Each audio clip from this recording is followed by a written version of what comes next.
아멘. 오늘 우리에게 주시는 함께 나눌 하나님의 말씀은 사도행전 2장입니다. 사도행전 2장 14절부터 36절까지의 말씀입니다. 사도행전 2장 14절부터 36절까지입니다. 이 사도행전 2장 14절부터 36절까지는 여러분 성경에도 쓰여 있으시겠지만 베드로의 설교라고 아마 제목이 붙어 있을 겁니다. 오순절날 성령이 마가의 다락방에 강림하시고 나서 예수의 제자들과 모인 무리들이 닫혔던 문을 열고 처음으로 수제자였던 베드로가 예수를 배반했던 파는 거나 마찬가지죠. 예수를 배반했던 수제자 베드로가 성령에 감동하여, 성령 감동하여 처음으로 이루어진 설교인 것이죠. 그 설교를 우리 한번 같이 나누기 원합니다. 제가 대독하겠습니다. 베드로라 여기고 제가 들어있고 제가 14절부터 36절까지를 읽을 터인 여러분은 눈과 마음으로 읽으시기를 바랍니다. 베드로가 11사도와 함께 서서 소리를 높여 이르되 유대인들과 예루살렘에 사는 모든 사람들아, 이 일을 너희로 알게 할 것이니 내 말에 귀를 기울이라. 때가 제3시니 너희 생각과 같이 이 사람들이 취한 것이 아니라 이는 곧 선지자 요엘을 통하여 말씀하신 것이니 일러스되 하나님이 말씀하시기를 말세에 내가 내 영을 모든 육체에 부어주리니 너희의 자녀들은 예언할 것이요 너희의 젊은이들은 환상을 보고 너희의 늙은이들은 꿈을 꾸리라. 그때에 내가 내 영을 내 남종과 여종들에게 부어주리니 그들이 예언할 것이요 또 내가 위로 하늘에서는 기사를 아래로 땅에서는 징조를 베풀리니 곧 피와 불과 연기로다. 주의 크고 영화로운 날이 이르기 전에 해가 변하여 어두워지고 달이 변하여 피가 되리라. 누구든지 주의 이름을 부르는 자는 구원을 받으리라 하였느니라. 이스라엘 사람들아, 이 말을 들으라. 너희도 아는 바와 같이 하나님께서 나사렛 예수로 큰 권능과 기사와 표적을 너희 가운데서 베푸사 너희 앞에서 그를 증언하셨느니라. 그가 하나님께서 정하신 뜻과 미리 하신 대로 내준 바 되었거늘 너희가 법 없는 자들의 손을 빌려 못 박아 죽였으나 하나님께서 그를 사망의 고통에서 풀어 살리셨으니 이는 그가 사망에 매여 있을 수 없었습니다. 다윗이 그를 가리켜 이르되 내가 항상 내 앞에 계신 주를 배웠으며 나를 유동하지 않게 하기 위하여 그가 내 우편에 계시도다. 그러므로 내 마음이 기뻐하였고 내 혀도 즐거워하였으며 육체도 희망에 거하리니 이는 내 영혼을 음부에 버리지 아니하시며 주의 거룩한 자로 썩음을 당하지 않게 하실 것이미로다. 주께서 생명의 길을 내게 보이셨으니 주 앞에서 내게 기쁨이 충만하게 하시리로다 하였으므로 형제들아, 내가 조상 다윗에 대하여 담대히 말할 수 있노니 다윗이 죽어 장사되어 그 묘가 오늘까지 우리 중에 있도다. 그는 선지자라. 하나님이 이미 맹세하사 그 자손 중에서 한 사람을 그 위에 앉게 하리라 하심을 알고 미리 본고로 그리스도의 부활을 말하되 그가 음부에 버림이 되지 않고 그의 육신이 썩음을 당하지 아니하시리라 하더니 이 예수를 하나님이 살리신지라. 우리가 다 이 일의 증인이로다. 하나님이 오른손으로 예수를 높이시매 그가 약속하신 성령을 아버지께 받아서 너희가 보고 듣는 이것을 부어주셨느니라. 다윗은 하늘에 올라가지 못하였으나 친히 말하여 이르되 주께서 내 주에게 말씀하시기를 내가 내 원수로 너의 발등상이 되게 하기까지 너는 내 우편에 앉아 있으라 하셨도다 하였으니 그런즉 이스라엘 온 집은 확실히 알지니 너희가 십자가에 못 박은 이 예수를 하나님이 주와 그리스도가 되게 하셨느니라 하니라. 아멘. 옆에 손을 앞에 손을 보시고 우리 한 번 더 축복하고 고백하겠습니다. 예수 그리스도께서 무덤 가운데 계시지 않고 부활하시어 우리와 함께 하십니다. 아멘. 아멘. 여러분 조금 추우셔요? 괜찮으셔요? 괜찮으셔요? 항상 말씀드려요. 이쪽 라인은 춥습니다, 여러분. 그러니까는 좀 따뜻하게 앉고 싶다. 이쪽으로 오세요. 저희 교회는 알게 모르게 뭐는 있지만은 알게 모르게 지정석이 있어요. 그렇죠, 여러분? 여러분도 다 아실걸요? 아무개치장에 어디 앉더라? 거기쯤에 앉지 다 아실걸요? 내가 그 자리를 앉으면 그래서 어떤 교회는 일부러 못한대요. 일부러 돌린대요. 막 자리 지정하지 못하게. 어떤 분들은 맨날 맨 앞자리에 앉아가지고서는. 저희 교회는 그런 말이 있거든요. 앞자리는 무슨 자리고 금자리고 뒷자리는 무슨 자리라고. 똥은 좀 그렇고 변자리. 아니 그런 게 어디 있어요. 물론 그럴 수는 있습니다. 뒤에 앉으면 조금 집중하기도 그렇고 아무래도 좀 그런 면이 없지 않아 있으나 뭐 저희 교회 같은 작은 규모인데 앞이나 뒤나 얼마나 차이 난다고요. 그렇죠. 뒤에 계시는 분들 보세요. 그래서 뒤에 앉으면 이런다니까요. 여러분. 그렇죠. 뒤에 계시는 분들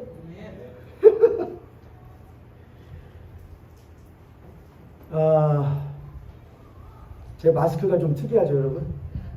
잘 어울리는가요? 좀 큰 거를 써야겠다, 딱 맞는 거를. 왜냐하면 계속 말하고 찬양할 때 계속 내려가서 손으로 짚는 것이 영 거슬리길래 새 거를 샀는데, 큰 걸 샀는데, 저는 이번 주, 오늘이 주일날이니까 한 주간의 시작이니까, 저는 이번 주 금요일날 얀센 백신을 맞거든요. 그러므로 전 다음 주에 마스크를 벗고 설교할 겁니다. 백신 맞았으니까. 마스크 새로 샀는데 백신을 맞아버려가지고는 쓸 필요가 없네요. 큰 거 필요하신 분들은 이거 똑같은 거 드릴 테니까 저에게 말씀하셔야 공짜로 드릴게요. 큰 사모님 뭐하러 손 들으세요? 있는 거 쓰세요, 큰 사모님. 성도님들. 제가 지난주에 여러분하고 부활을 살다를 시작했죠. 그래서 지난주에 부활을 살다의 첫 번째 세 가지로 제가 한다고 했는데, 지난주에 했던 게 무엇이었죠? 부활은 변화였습니다. 지난주에 제일로 여러분들에게 그래도 머리에 남을 수 있을 만한 하나의 단어가 있다고 한다면은, 그건 뭐였을까? 저희 아내와 같은 경우에는 거꾸리였대요, 거꾸리. 그러니까 지난주에 그래도 여러분이 이해하시기가 조금 용이했던 하나의 부분이 있었다면은, 하나님께서 모든 것들을 올바르게 온전하게 창조하셨다. 창세기에 보면은 땅이 혼돈하고 공허하며 흑암이 깊음 가운데 있는데, 깊음 위에 있는데, 그 땅을 하나님께서 질서와 충만과 또한 광명으로 가득가득 채워 놓으시죠. 하나님은 온전하게 질서를 세우셔요. 똑바르게 하시는 거죠. 그래서 그 가운데에 무엇을 창조하시는, 사람을 창조하시는 것도 질서대로 창조하십니다. 그를 하나님께서 이 땅에 무엇으로 빚으시고 흙으로 빚으시어 이 사람이 이 땅과 관련이 없는 사람이 아니라 이 땅과 관련이 있는 사람인 동시에 그 코에 무엇을 불어넣으셔서 생기를 불어넣으시어 이 사람이 이 땅에 관련이 있되 이 땅에 매어있는 자가 아니라 하늘의 하나님을 머리로 두고 하늘의 하나님을 주로 삼아 이 땅에 관련되어진 사람으로 살게 하시는 것이 하나님의 창조의 질서였다는 것이죠. 그러나 사람은 죄를 범함으로 말미암아 하나님의 질서를 영리로 바꾸어 써버리죠. 그래서 로마서 1장에 나와 있는 것처럼 사도 바울은 그 사람들이 하늘의 하나님보다도 이 땅의 버러지와 금수와 같은 모양들을 무엇으로 삼아 우상으로 삼아서 그것들을 머리로 섬기는 거꾸러뜨리는 삶을, 거꾸러진 세상을 만들어버리게 된 것이죠. 그래서 모든 사람들은 다 무엇이라고? 거꾸리들이라고. 다 거꾸러져서 실제로는 자기가 하늘을 보고 사는다고 생각하지만 사실은 다 거꾸러져서 물구나무 선체로 다니는 거꾸리들이죠. 그런데 그 가운데에 거꾸러뜨림 당하지 않은 온전한 한 분이 오셨는데, 그게 누구시냐? 예수 그리스도였다는 겁니다. 예수님은 말씀대로 하나님의 뜻대로 하늘을 머리 삼아 사시는 분이었죠. 그는 육신이셨기에 이 땅과 관련이 없는 분이 아니라 이 땅과 똑같은 분이셨죠. 그는 그렇게 이 땅을 살아가셨어요. 그런데 물구나무선 거꾸리들이 자기들은 모두 다 무엇한데? 거꾸리들인데 거꾸러지지 않은 한 사람을 보고 저 사람이 무엇한 사람이네? 저 사람이 거꾸러진 사람이네. 저 사람이 거꾸로 되어 있네. 로마서 1장 마지막 구절에 그렇게 쓰여 있습니다. 이 사람들이 이렇게 행하는 것이 사형에 해당함이 맞다는 것을 알매도 불구하고 자기만 행할 뿐 아니라 이 일을 행하는 사람들에게도 맞아 그렇게 거꾸로진 거 사는 거야. 그게 맞는 거야 라고 했다는 것이죠. 그런데 거꾸로지지 않은 예수님이 오셔서 아니 너희들이 지금 거꾸로 된 거야. 하나님 나를 보내신 것은 거꾸로진 것을 올바르게 하시기 위함이야 라고 했으나 모든 물구나무 선 사람들은 물구나무 서지 않은 그 한 사람 예수 그리스도를 보고 아니 누가 잘못된 거야? 네가 잘못된 것이니 너를 이 땅에서 못해야겠다. 제하여야겠다. 결심을 하여 무엇 가운데에 십자가에 못 박아 죽여버리는 결정을 하죠. 그러나 이 땅에 있는 사람들이 자기가 올바르다고 하는 그 예수를 십자가에 달아 거꾸로 따라고. 그래서 그 십자가는 세상의 사람들 볼 때는 무엇한 십자가냐? 거꾸로진 겁니다. 네가 틀렸다는 것이죠. 십자가는요. 저주받은 자가 달리는 십자가이기 때문에 저 예수는 거짓말장이요. 저 예수는 거꾸로 뜨림 당한 자요. 멸망당한 자요. 저주받은 자라고 해놓았는데 하나님은 그 일을 어떻게 하셨느냐? 부활을 통하여 거꾸로 때렸던 그 십자가를 자신의 무엇 삼으셔서 손잡이 삼으셔서 이 세상을 통째로 못해 놓으셨냐? 뒤집어 놓으셨다는 것이죠. 무슨 말씀인지 이해되셨나요? 하나님께서는 사람들은 십자가를 이 땅에 세워놓고 거기에 자기가 올바르다고 말했던 그 예수 아니 네가 틀리다고 말하며 십자가에다가 달아놓는데 하나님은 그 십자가를 잡고 이 세상을 통째로 못해 놓으셨냐? 뒤집어 놓으셨다는 것이죠. 그 순간 사람들이 볼 때 거꾸로 달아났다고 했던 거꾸로졌고 멸망당한 자여 저주받은 자라 여겼던 예수는 사람들이 볼 때 그 거꾸로진 예수는 하나님이 잡고 뒤집어 놓으니 못한 자요 똑바로 선 자요 자기들은 모두 물구나무 실상은 물구나무 서 있지만은 똑바로 서 있다고 생각했던 모든 이들은 그 순간에 뭐가 된 자들이 되느냐? 물구나무 선 거꾸로진 자들이 되었다는 것이죠. 아멘. 나 솔직히 뭔 말인지 잘 모르겠다. 옆에 있는 성도님들 보시면서 우리 그렇게 한번 고백하겠습니다. 모르겠으면 모르겠다고 솔직히 이야기합시다. 솔직히 이야기하세요. 나 솔직히 조금 어렵다. 그러시죠. 그러니까 십자가는 뭐예요? 우리 그리스도인들에게는 십자가는 뭐지? 십자가는 하나님의 능력이요 뭐하지만은 세상의 관점에서는 십자가는 뭐잖아요. 야, 뭔 능력이요? 능력 있으면은 힘을 가지고 권력을 가지고 물질을 가지고 재물을 가지고 보이는 걸 가지고 뭔가 역사를 해야 될 거 아니야. 근데 그 예수는 못했잖아. 십자가에 죽었잖아. 그래서 유대인들에게는 십자가가 못하는 것이고 유대인들의 십자가가 거리끼는 것이고 헬라인들은 우리를 말하는 거예요. 지혜 있다 말하는 이들에게는 못한 것이라 미련한 것이라고요. 십자가는 봐봐. 예수 거짓말쟁이잖아. 저 거꾸로 죽잖아. 십자가에서. 우리는 못한 것이고 우리가 맞잖아. 그랬던 그 세상을 하나님께서 십자가를 잡고 못해버린 거냐? 이 세상을 통째로 뒤집어놨다는 거예요. 이거 잡고서는 확 돌려버리다는 것이죠. 그게 뭔 역사냐? 그게 바로 부활이라는 거예요. 부활이라는 거는 예수 그리스도의 십자가를 잡고 확 뒤집어 놔서 죽은 줄 안 자가 못한 자가 되는 것이고 산 자가 되는 것이고 망한 줄로 생각했던 하나님의 나라가 실제의 하나님의 나라, 권세 있는 하나님의 나라가 되는 것이 부활이란 말이에요. 할렐루야. 그래서 부활이 없으면 십자가는 무엇한 것이냐? 십자가를 믿는 우리들에게는 아무런 소망도 능력도 희망도 있을 수가 없는 겁니다. 부활이 있어야 된다는 거예요. 그래서 오늘 우리들이 읽었던 사도행전 2장의 사도 베드로의 이 설교에 보면은 이렇게 야 너희들아 하면서 다윗의 이야기 또 요엘의 이야기를 하면서 요엘 선지자 이야기를 하면서 약속하신 분이 계신다. 이 성령을 주시겠다고. 그리고 이 성령을 주시기로 통로가 되시는 분이 계시다. 다윗도 그런 분이 오실 거라고 말했다. 나의 뒤를 이어 너희들을 구원할 메시아가 오실 거라고 했다. 근데 그가 누군 줄 아느냐? 너희들이 십자가에 못한 자, 못 박아 죽인 그 예수가 바로 메시아다. 너희들은 그런 십자가에 못했으나 못 박아 죽였으나 하나님이 그를 못하셨도다 살리셨도다. 우리가 이 일의 증인이라 성도라 그렇게 말해요. 우리가 이 일의 증인이라.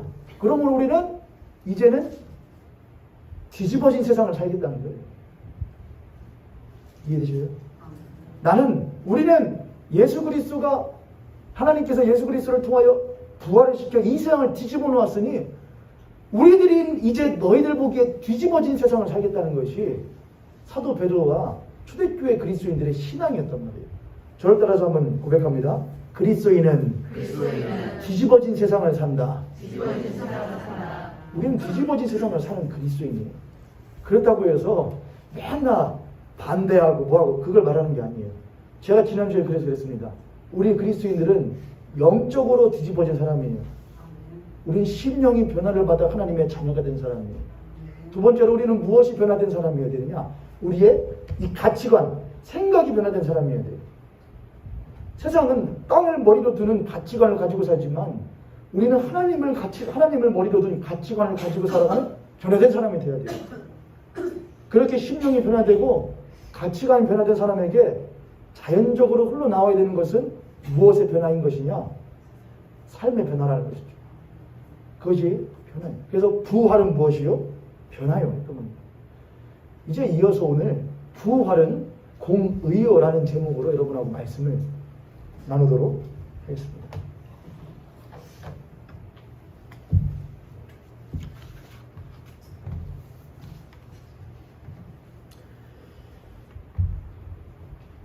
여러분 승부를 할 때, 무엇인가 경기를 하거나 시합을 할 때 제일 기분 나쁘고 애매하게 한 게 뭐냐면은 이런 말이죠. 그래 이겼다? 그 말 진짜 듣기 싫어요. 내가 만약에 무엇한 사람이면은 했는데 이겼어요. 얘를 가역을 했는데 내가 이겼다. 근데 진 놈이 저한테 이기는 저한테 뭐라 그래 못했다 쳐. 그럼 못하고 싶죠? 때리고 싶죠? 내가 이겼지. 이겼다 치는 건 또 뭐냐? 이겼다 해야지. 그렇죠, 여러분. 승부에서 패자에게 또 승자에게 가장 애매한 결과는 이겼다 치자라는 겁니다. 이기면 이긴 것이고 지면 진 것이지 이겼다 치는 게 어디 있고 졌다 치는 게 어디 있습니까? 그런데 많은 그리스도인들이 부활이라고 하는 주제를 마치 못한 것처럼 그래 믿어지진 않고 본 적도 없는데 부활했다 치자. 부활한다 치자. 살아 계신다 치자. 약간 그렇게 우격다짐으로 신앙을 또 믿음을 갖는 그리스도인들이 없다 할 수 없을 것 같습니다. 이기면 이긴 것이고 지면 진 것이고 부활했으면 부활하신 것이고 살아계시면 살아계신 것이지 부활했다 치자는 뭐고 살았다 치자는 뭐고 함께 계신다 치자는 뭐 되겠습니까? 부활은 이겼다 치자고 하는 신앙의 우김이 아닙니다. 우기는 것이 아닙니다. 부활이라는 것은 이겼다. 그분이 살아나셨다. 하나님이 그를 다시 살리셨다. 라고 하는 확신이자 확증인 것입니다. 고린도전서 15장 50절부터 58절에 이렇게 쓰여 있습니다. 성경을 빨리 찾으실 수 있는 분들은 함께 찾으시고 아니신 분들은 기다리십시오. 제가 찾아서 읽어드립니다. 고린도전서 15장 50절부터 58절에 형제들아 내가 이것을 말하노니 혈과 육은 하나님 나라를 이어받을 수 없고 또한 썩는 것은 썩지 아니하는 것을 유업으로 받지 못하느니라. 보라 내가 너에게 비밀을 말하노니 우리가 다 잠잘 것이 아니요 마지막 나팔의 순식간에 호련히 다 변화되리니 나팔 소리가 나면 죽은 자들이 썩지 아니할 것으로 다시 살아나고 우리도 변화되리라. 이 썩을 것이 반드시 썩지 아니할 것을 입겠고 이 죽을 것이 죽지 아니함을 입으리로다. 이 썩을 것이 썩지 아니함을 입고 이 죽을 것이 죽지 아니함을 입을 때에는 사망을 섬기고 무엇하리라고 이기리라고 기록된 말씀이 이루어진다 치자? 이루어졌다 그냥 하자? 아니요. 이루어지리라. 사망아 너희의 승리가 어디 있느냐? 사망아 네가 쏘는 것이 어디 있느냐? 사망에 쏘는 것은 죄요 죄의 권능은 율법이라. 우리 주 예수 그리스도로 말미암아 우리에게 무엇을 주시는 승리를 주시는 하나님께 감사하노니 그러므로 내 사랑하는 자들아 견실하며 흔들리지 말고 항상 주의 일에 더욱 힘쓰는 자들이더라. 이는 너희 수고가 주 안에서 헛되지 않은 줄 알미라. 자, 그런데 이 오늘 말씀 이 고린도전서 15장 50절부터 58절의 말씀에서 이 말이 누구에는 참 기분 좋은 말이냐? 믿는 우리에게 기분 좋은 말이에요. 이겼으면 좋겠어. 승리하길 원해. 나는 우리에겐 좋은데 어떤 놈에게는 참 이게 듣기 싫은 말이냐면은 마귀에게는 참 듣기 싫은 말이거든요. 그럼 마귀는 예수를 십자가에서 달아 죽였잖아요. 그렇죠? 그러다 지가 생각하잖아요. 하나님께서 그를 십자가에 내어주시기로, 예수께서 모든 세상을 위하여 자신이 대속하시기로 스스로 결정하여 십자가에 죽으신 것인데, 마귀는 스스로 생각할 때에 내가 달아 죽였다고, 누가 이겼다고? 지가 이겼다고 생각하는 거예요. 마귀는요. 내가 이겼어. 봐봐. 뭐? 이 세상을 올바르게 하겠다고? 백날 해보쇼. 내가 말하는 당신이 보낸 선지자들마다 내가 핍박당하게 하고 모욕받게 하고 했는데 당신이 더 못할까? 하나님의 아들이라서 조금 힘들긴 하겠지만 한번 해볼까? 내가 다스리는 세상과 사람들이 얼마나 내 말을 잘 듣는지? 야, 바라바를 놔줄까? 아니면 예수를 놔줄까? 바라바를 놔주라. 예수를 십자가에 죽이라. 영화 패션 오브 크라이스트 영화에 보면은 그 장면이 나오거든요. 근데 그 사이로 뭐가 보이냐면은 이 마귀의 모습이 보여요. 근데 빠박이, 잘생긴 빠박이. 근데 뭐가 없고 눈썹 없고 후드를 탁 뒤집어서 내가 탁 이렇게 보고서 씩 웃고 다니거든요. 전 분명히 그 사이에 있었을까 생각을 해요. 잘 고증한 것 같아요. 영화적으로. 자기가 이긴다고. 그래서 십자가에 죽었을 때 누가 이긴 것으로? 내가 이겼지! 이겼지! 그랬는데 하나님이 아니, 네가 이긴 게 아니라 누가 이긴 거야? 내가 이긴 거야. 그리고 자신의 백성들에게 야, 제가 이겼다고 그렇게 말하는데 이긴 게 아니고 누가 이긴 거야? 내가 이긴 거고 나의 이김을 너희들에게 동일하게 못한다? 허락하여 준다 했단 말이에요. 근데 그 이김을 이기신 예수 그리스도를 믿고 산다 말하는 그리스도인들이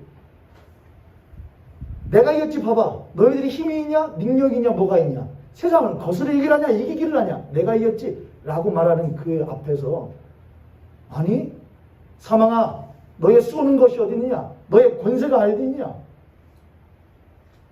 너희들의 그 모든 것을 예수께서 십자가와 부활하심으로 깨 부셔버린 것이 아니냐? 하나님이 이기신 건 아니냐? 자신 있게 말하지 못하고 그냥 약 올리는 식으로 이겼다 치자. 나는 여전히 어디 가운데 있으면서 사망의 권세 가운데 있으면서 그래도 그리스도인이라는 자존심이 있어. 야 이겼다 쳐 그냥 하는 그런 신앙의 모습들을 가지고 있지 않는가 우리들이 생각해 보아야 할 것입니다. 이미 말씀드렸듯이 하나님께서는 우리들에게 혼돈과 공허와 흑암의 세력을 이미 창조하심으로 이겨버리시고, 그렇죠?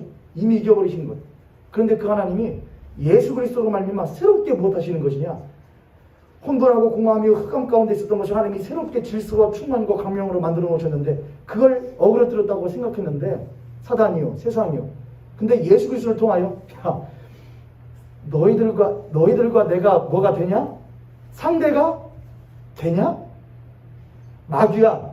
영화 어떤 그림 같은 거 보면 인터넷에 그런 그림 많아요. 마귀하고 예수님하고 무엇하는 그림. 팔씨름하는 그림 있어요. 제 뭐 보다 보니까 마귀하고 예수님하고 팔씨름을 해요. 맞아요, 틀려요. 맞아요, 틀려요.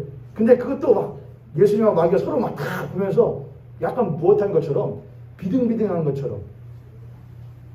맞아요, 틀려요. 틀리죠. 뭣도 안 되죠. 여러분 잭이 뭡니까? 잭이 상대도 안 되죠. 근데 그렇게 못하게 하는 거냐? 여기도록 만드는 거예요. 하나님이 비등비등하게 싸우고 있어. 그래서 우리가 뭘 해야 돼? 그 예수님이 질 수도 있으니까 예수님 손등에 우리 손 올리고 뭐 해줘야 돼? 쪼쪼로 밀어줘야 돼. 걱정할 필요 없어요. 하나님이 혼돈하고 공허하고 흑암 가운데 있는 것을 그렇게 뒤집어서 질서를 잡아 놓으셨는데 그게 어그러뜨렸다고 해서 하나님이 그걸 새롭게 하실 능력이 있으시냐 없으시냐? 있고도 못 하신다. 남으신다는 거예요.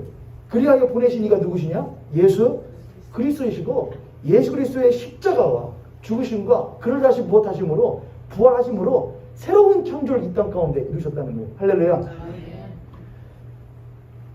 에베소서 2장에 보면은 그렇게 쓰여 있지 않습니까? 그가 십자가에 죽기까지 복종하셨는지라.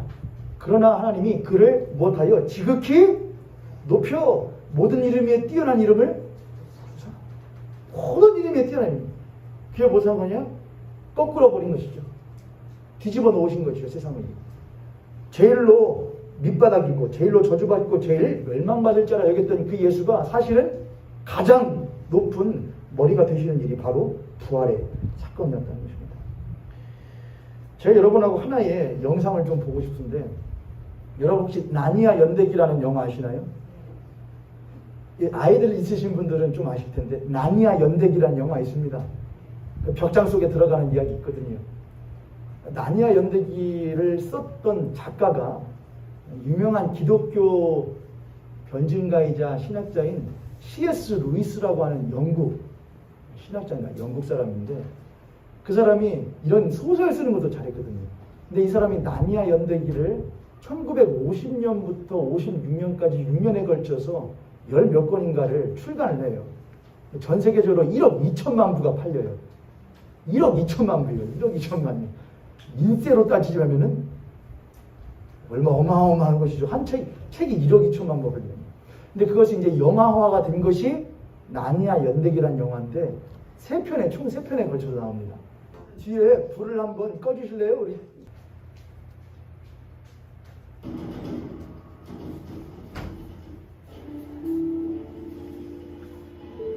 2차 세계대전, 독일이 영국을 집중 공습하자 부모들은 아이들을 시골로 피난 보내야만 했습니다.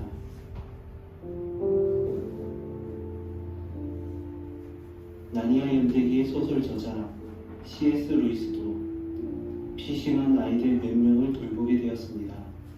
아이들에게 재미있는 이야기를 해주던 루이스에게 한 아이가 물었습니다. 목장 안에는 뭐가 있나요?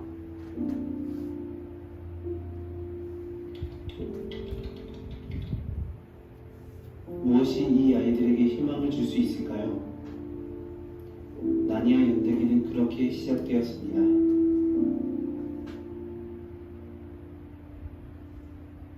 It has long been foretold that two sons of Adam and two daughters of Eve will defeat the White Witch and restore peace to Narnia. 오래전부터 한 예언이 있었습니다. 너희는 왕이 될 것이며 하얀 마녀를 물리치고 평화를 가져올 것이다. 특별한 능력이 있거나 뛰어난 지혜가 있다면 모르지만 이 이야기 속 주인공들은 평범한 아이들이었습니다. 만약 여러분들이라면 어떨까요? 나니아 연대기 속의 숨은 메시지를 발견하려면 여러분들이 이 이야기의 주인공이 되어야만 합니다.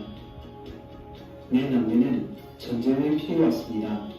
어딘가 결핍되어 있고 화를 참지 못하거나 슬퍼하는 삶을 살고 있습니다.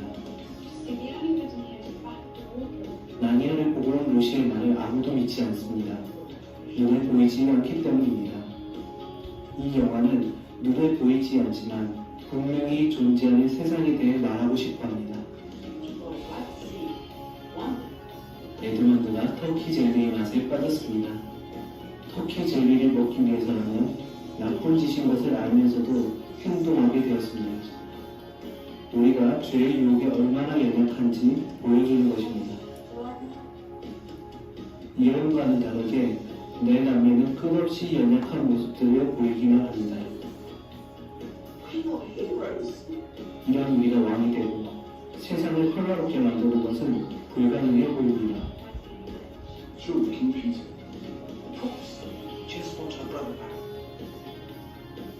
이 영화에 나오는 악은 매력적이며 달콤하고 중독성이 있습니다. 형제끼리 이간질시키며 거짓말하게 만듭니다. 종노릇하게 만들며 배신하게 만듭니다. 이런 우리에게 아솔란이라는 희망의 소식이 들립니다. 아솔란은 유일한 왕이며 진짜 왕입니다. 에드먼드를 구원할 유일한 존재입니다. 사라진 크리스마스가 회복되고 눈이 눕고 있다는 게 무슨 의미일까요? 모든 백성들이 그에게 무릎 꿇습니다.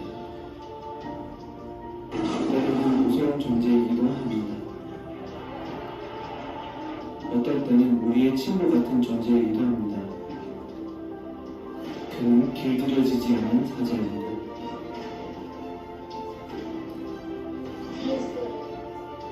또한 자신의 백성을 지키고 싶어 합니다. He betrayed them, Your Majesty. 그런 아슬란이 우리에게 보여주는 모습이 있습니다. 배신한 에드먼드의 죄를 용서하는 모습입니다. 하지만 다니엘의 법에는 배신자를 죽이지 않으면 물과 불로 심판받게 됩니다. That boy will die on the stone table. 아슬란은 에드먼드를 위하여 사악한 물의 조롱을 받은 것,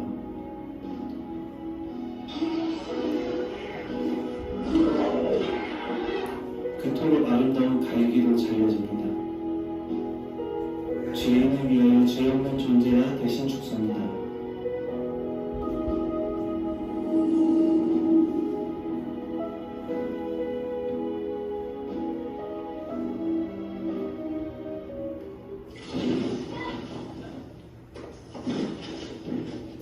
얼마 후 돌판이 부서지며 아슬란이 부활하였습니다. And a willing victim who was committed without treachery was killed on the traitor's side.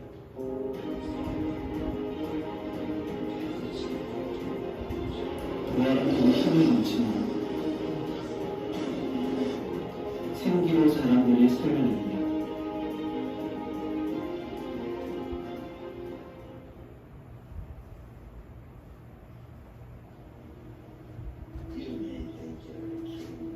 연약하고 불가능하다고 느꼈던 아이들이 용기를 얻고 변화하기 시작합니다.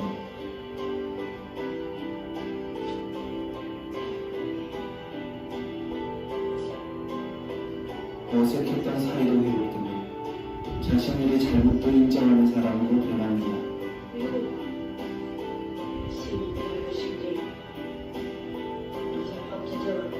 아슬란의 용서로 에드먼드도 자신의 죄를 인정하고 새롭게 시작합니다.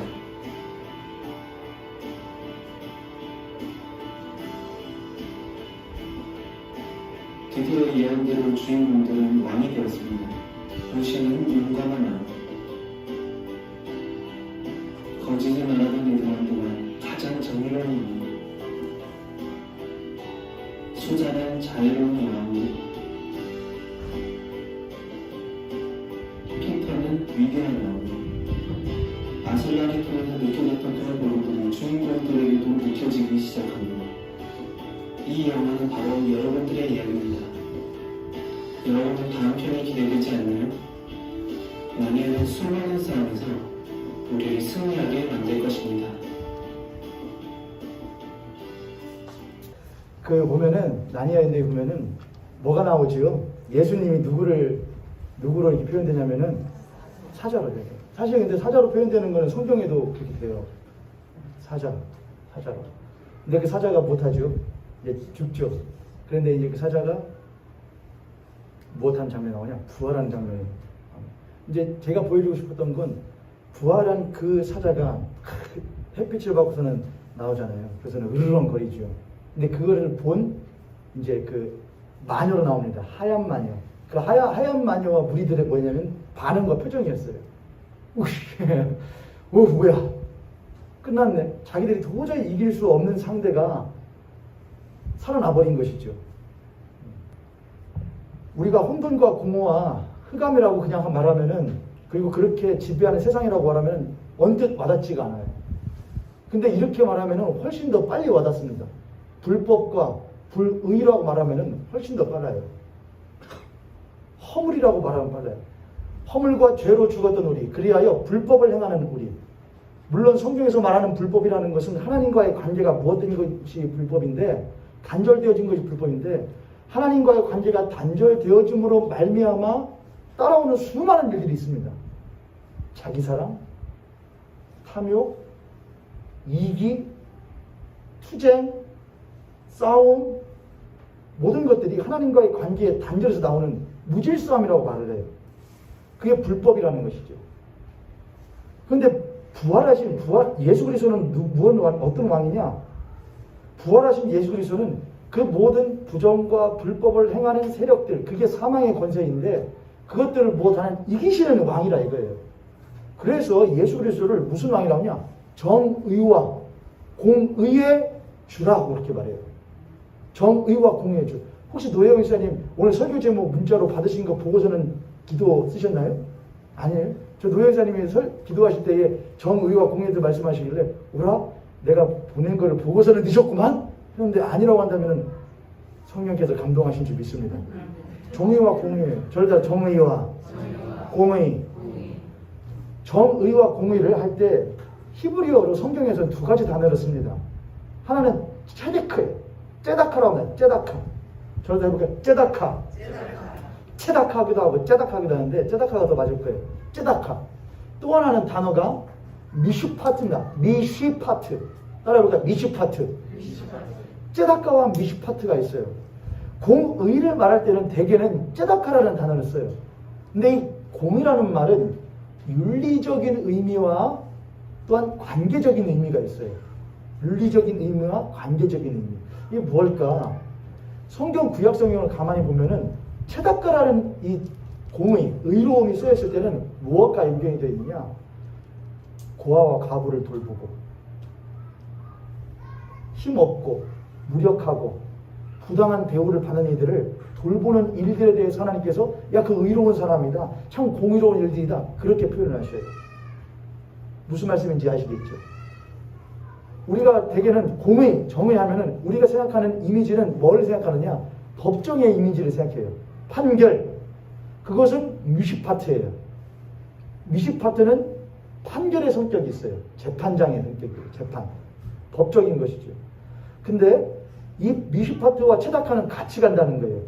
우리는 하나님께서 공의 하나님이시면은 이 땅에 있는 이것들을 부정하고 부파스가 다 못해버리셔야죠. 쓸어버리셔야죠. 당신이 공의와 정의의 왕 아니십니까? 하실 거예요. 하실 거예요. 근데 중요한 것은 제다카예요. 제다카는 하나님과의 무엇이냐? 깊은 관계 가운데에 하나님으로 말미암아 내가 무엇 받은 자, 내가 사실은 못한 자 고아와 과부예요. 내가 부모 없는 자예요. 하나님 입장에서는요. 아버지가 없는 자이고 어머니가 없는 자예요. 사랑받지 못하는 자예요. 어버이라고 여겼더니가 성경에서 말하는 대로는 너희들은 너희의 아비 마귀에게서 났으니 그렇게 해요. 거꾸로 뛰어서 살아가는 것은 너희의 아비가 거꾸로진 자이기 때문에 그래요. 근데 그는 우리의 진짜 아버지가 아니었단 말이에요. 우리가 고아예요. 우리가 과부예요. 누구를 잃은 자예요? 신랑 잃은 자예요. 근데 그 신랑이 다시 우리에게 못 하시는 거잖아요. 오시는 거예요. 그게 예수를 말하는 거예요. 다시 혼인잔치 열어지는 거예요. 우리가 고아와 과부예요. 우리가 무력한 자예요. 우리가 부당한 처우를 받은 자예요. 근데 그런 우리를 위하여 공의의 하나님께서 어떻게 하시느냐? 야, 너를 부당하게 어렵게 하는 것들 싹 다 치워버릴게. 내가 그거 할 거야. 약속하셔요. 근데 그것과 동시에 공의와 정의의 주이신 예수 그리스도께서 우리에게 오시는 것 하나가 있어요. 행하시는 것 한 가지가 있어요. 좋은 중요한 이미지가 있는데 그게 뭐냐? 부활하신 공의와 정의의 주이신 예수 그리스도께서 사람들에게 행하시고 그리스도인들에게 요구하시는 제다카의 모습은 뭐냐? 저를 따라서 공감이에요. 공감이에요. 저 같은 성향의 사람들은 이런 경향이 있습니다. 그것도 고생이냐? 야, 그것도 힘든 거냐? 그렇게 해가지고 험악한 세상 어떻게 할래? 살을래? 물론 인생을 살아가는 이들에게 그런 지침을 줘야 될 필요가 분명히 있습니다. 하나님의 입장에서는 우리들을 보실 때 어떻게 할까요? 그러고도 그리스도인이냐? 뭐 얼마나 네가 모욕을 받았냐? 얼마나 수모를 받았냐? 얼마나 너를 포기하며 죽였다고 그러냐? 얼마나 수렁과 고통 가운데 있더냐? 성경 들춰봐라. 너보다 수많은 어려움을 당하는 애들이 얼마나 많은데 그들은 전부 다 나를 위해 목숨을 대. 니네들이 뭘 했다고 그러냐? 그렇게 하시던가요? 그것만 하시던가요? 부활하신 예수, 정의와 공의의 주께서 자기를 배반한 제자들에게 그렇게 하시던가요? 야, 판결부터 내리자. 난 공의와 정의에 부활한 주니까. 그렇게 하시던가요? 찾아오시어 뭘 하시더라? 평안할지어다. 그들에게 숨을 내쉬며 가라사대 평안할지어다. 고기를 구워 먹이시면서 밥 먹었냐? 밥 먹어라. 그분은 공감을 하셨다는 거예요. 그게 쩌다까예요. 그것이 뒤집어진 세상을 만드시는 하나님의 공의와 정의에 부활하신 예수께서 뒤집어진 세상을 만드시고 그 세상 가운데 우리에게 요구하시는 바가 뭐냐? 공의로움이에요. 오늘날의 그리스도인들과 교회가 한국 교회와 한국 사람들의 한국교회 1세대가 있어요, 여러분.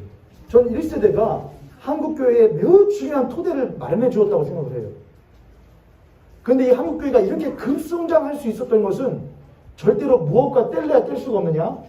한국에 있었던 급격한 사회의 무엇과 경제 개발과 뗄래야 뗄 수가 없어요.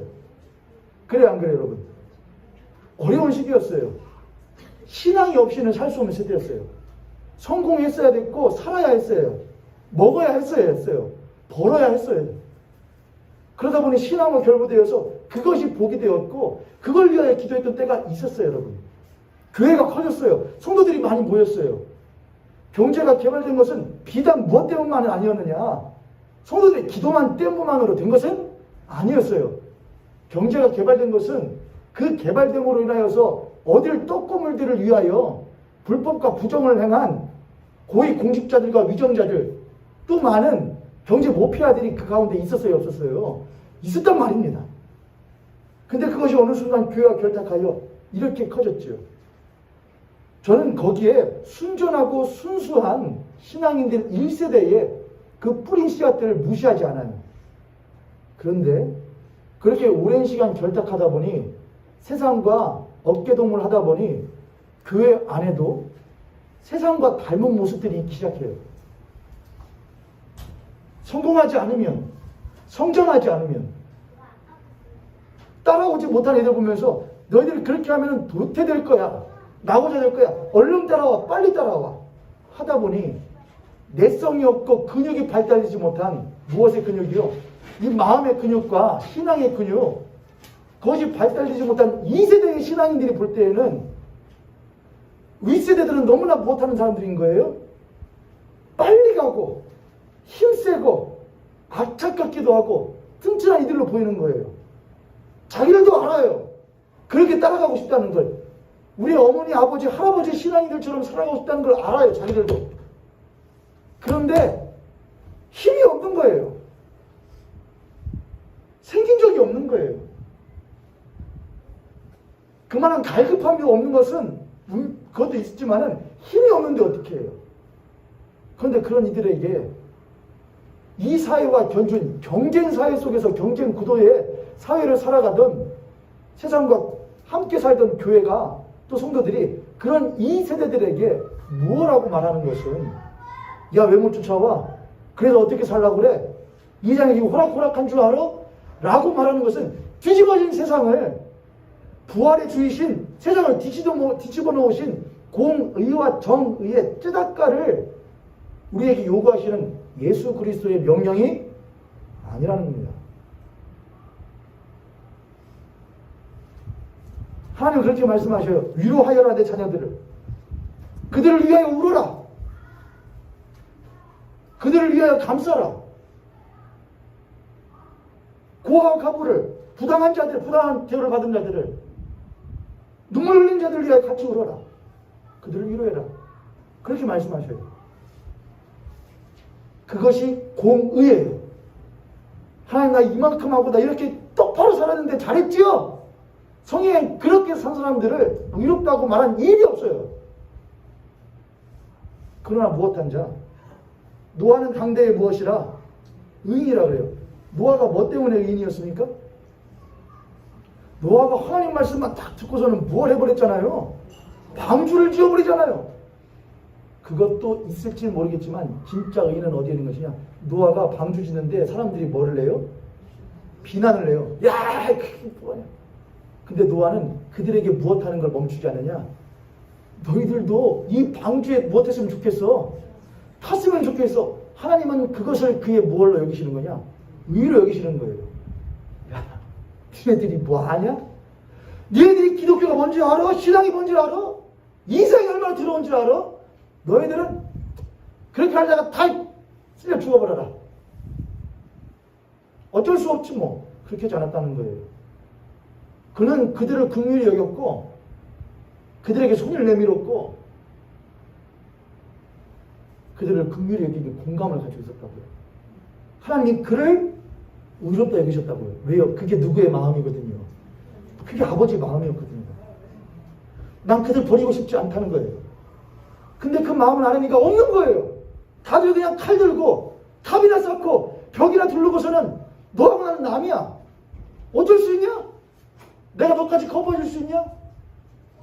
근데 노아는 그렇게 하지 않았다는 거예요. 자기 할 것도 힘들 텐데 반주를 지어가면서 손 내밀었다는 거예요. 하나님이 그래 보고 야, 내 마음 가진 자가 여기 있었네. 다윗이 자기 마음에 합한 자랬다. 의로운 자라고요. 근데 그가 뭘 했거든요. 그의 의로움이 어디 있어요? 물맷돌을 던져서 골리앗을 거기에 있는 게 아니었어요. 사울이 있는데 자기를 죽이려고 했던 놈인데 하나님, 내가 이 사람 어떻게 손대요? 나도 인간이기 때문에 한 게 있는데 하나님, 야, 내 마음을 아는구나. 그게 의로움입니다. 부활을 믿는, 부활의 예수를 믿는 그리스도인들과 교회가 회복해야 될 것. 부활은 공의요. 오늘날의 교회가, 한국 교회가 이 한국 사회에서 살아가면서 회복해야 될 것은 뭐냐? 공의다, 공의. 세상을 보고 같이 합할 줄 알아야 돼요. 코로나 때문에 하는데 그렇게 죽어가는데 어떻게 할 수 있어? 경쟁사회인데. 야, 교회도 힘들어 죽겠어.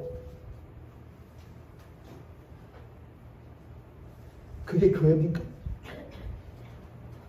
하나님이 그런 교회와 그리스도를 보면서 잘한다 하시겠습니까? 교회야, 문 닫아라. 깜짝이야.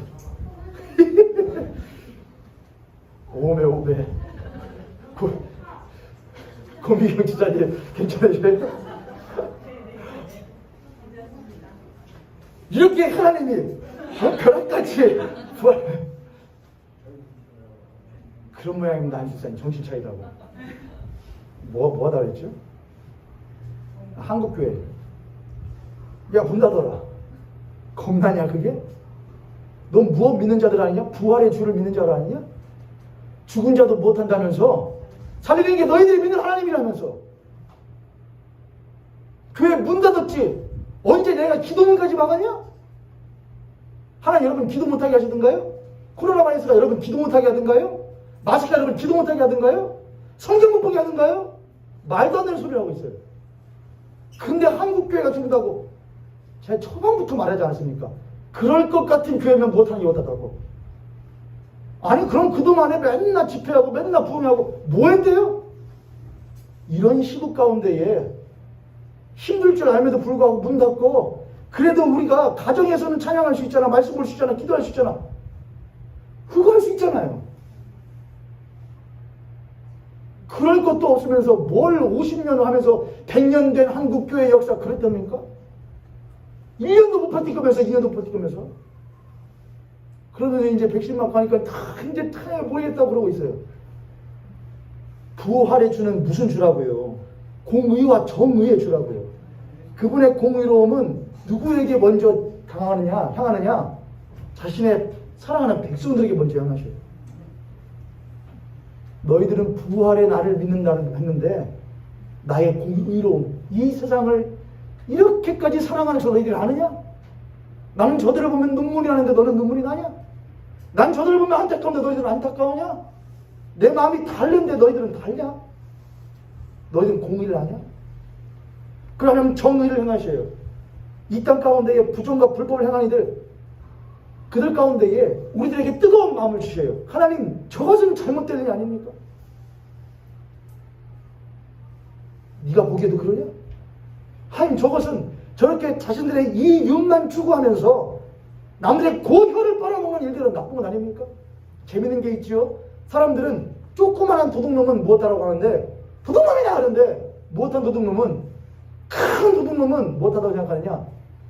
그래서 사기꾼들과 하는 사람들이 말하는 게 있잖아요. 야, 한 명을 죽인 놈은 무엇한 놈이지만 살인한 몸이지만은 많은 사람을 죽인 사람은 못한 자 되느냐? 위대한 영웅이라고 칭송받는다고.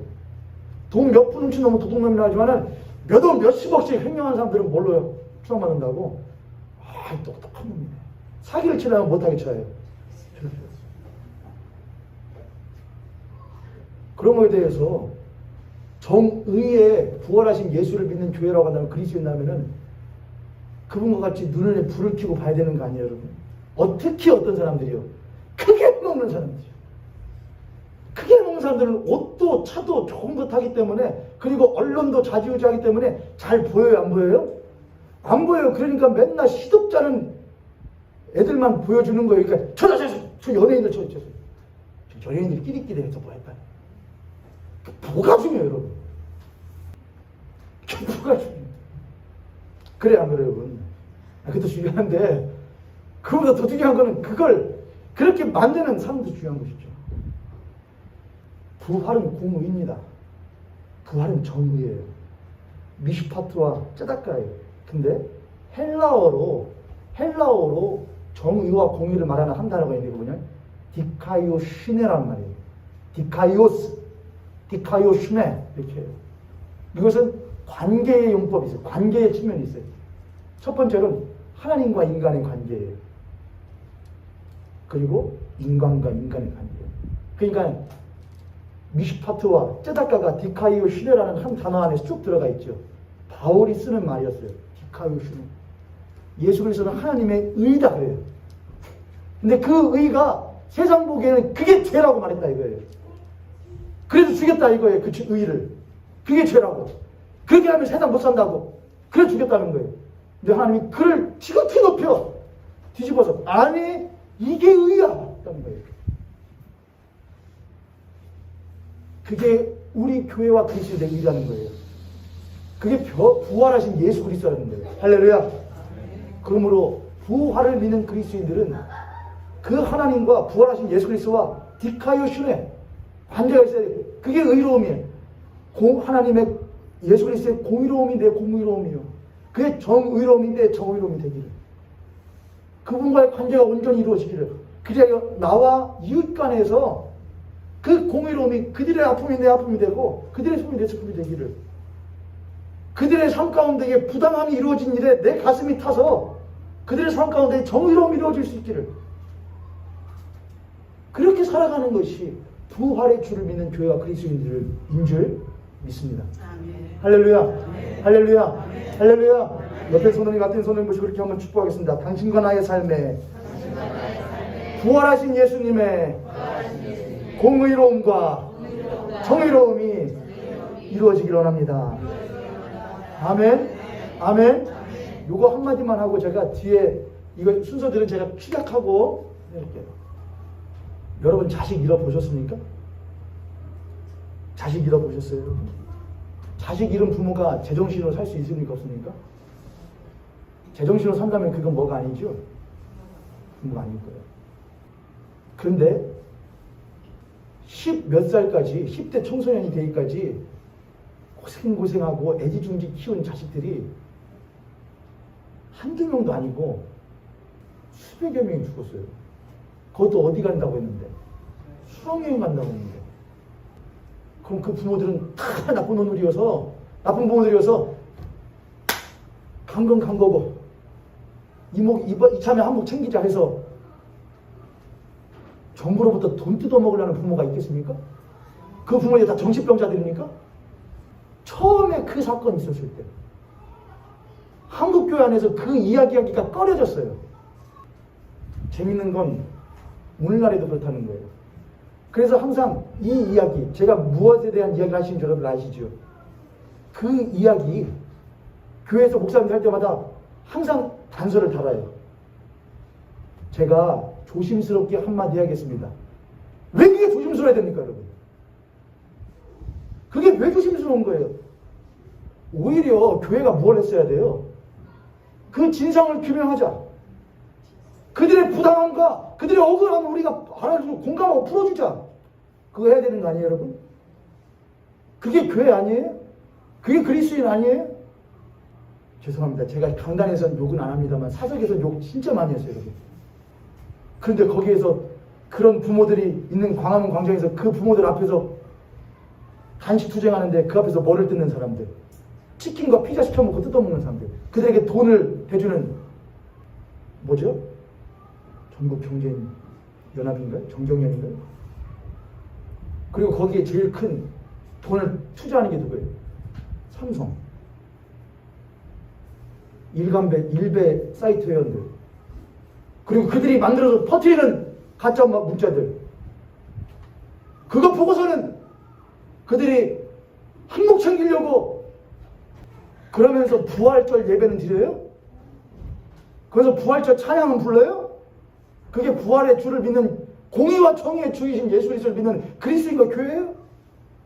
하나님이 그렇게 말씀하시거든요. 아모스서나 특히 아모스서에서, 야, 너희 절기를,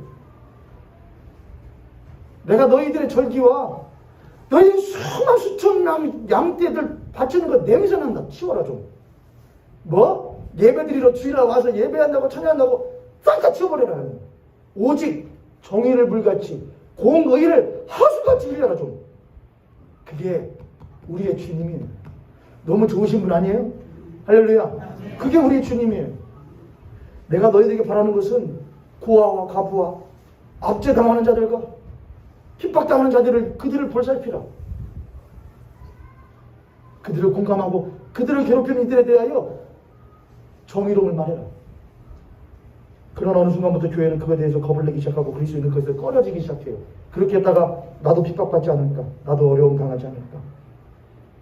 나의 안위와 자기 사랑에 빠져서 그저 머릿속으로만 하는 신앙과 그저 내가 언젠가는 갈 그 나라만 기대해요. 아니요, 그 나라는 지금 어디 있다고요?